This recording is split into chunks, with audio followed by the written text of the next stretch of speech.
தற்போதைய அண்மை செய்தியை பார்த்துக் கொண்டிருக்கிறோம்.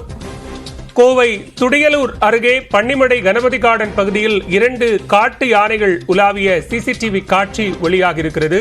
இத்தொடர்பான கூடுதல் விவரங்களோடு இணைகிறார் மண்டல தலைமைச் செய்தியாளர் குருசாமி. விவரங்களை பதிவு செய்யலாம்.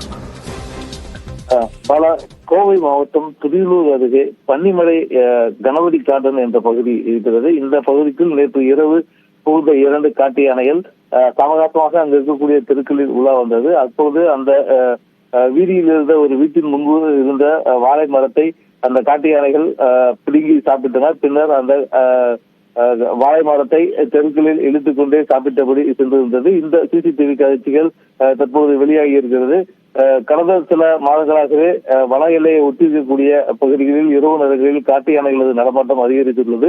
குறிப்பாக மருதமலை அடிவாரம், துடியலூர் அருகே இருக்கக்கூடிய பன்னிமடை உள்ளிட்ட வனத்தை ஒட்டிய பகுதிகளில் யானைகளின் நடமாட்டம் அதிகரித்து இருக்கக்கூடிய நிலையில் இரவு நேரங்களில் வனத்துறையினர் கண்காணிப்பு பணியையும் ரோந்து பணியையும் தீவிரப்படுத்த வேண்டும் என அப்பகுதியில் வசிக்கக்கூடிய குடியிருப்பு வாசிகள் வேண்டுகோள் விடுத்திருக்கின்றனர். நன்றி குருசாமி.